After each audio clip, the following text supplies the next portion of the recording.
except in the case of the type 1 versus type 2 FLT3 inhibitors, where type 2 inhibitors may not be active against the FLT3 TKD, it's not clear how different drugs could be matched to the specific mutational profile of a patient.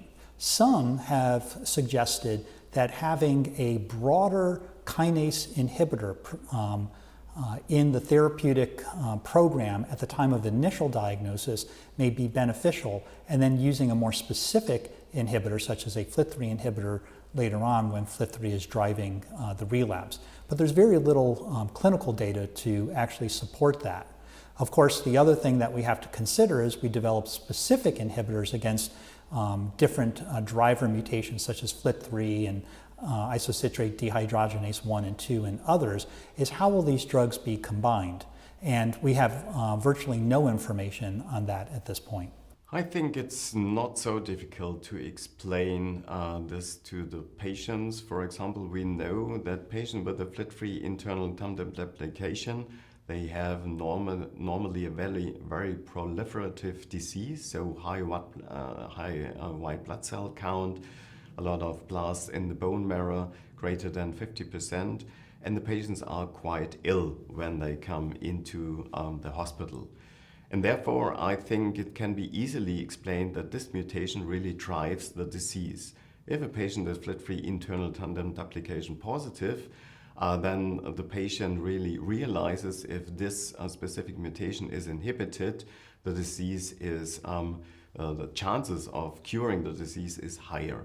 And therefore, I think it's not so difficult to explain to patients that the mutational testing has to be done very early during the clinical course of the disease. With the availability of multiple FLT3 inhibitors that vary based on mechanism of action, type 1 versus type 2, and how specific they are, the first generation less specific, second generation more specific, it does beg the question of whether these FLT3 inhibitors should be used in some known sequence. Would it be better, for example, to use a less specific inhibitor initially at the time of diagnosis when we're not quite certain what are the various mutations driving the disease, and reserve a more specific mutation inhibitor for a mutation later?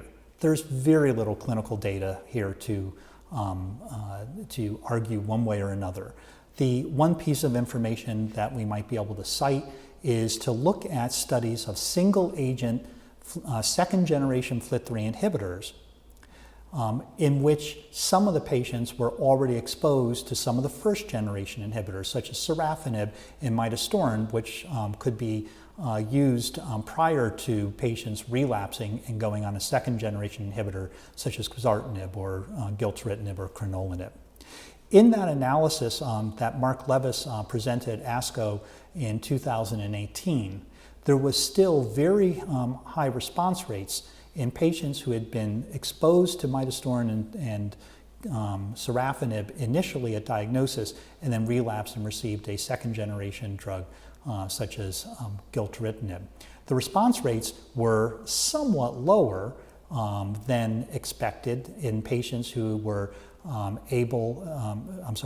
were FLT3 inhibitor exposed as opposed to inhibitor naive. But the number of patients in these studies were so small, it's hard to really make important comparisons.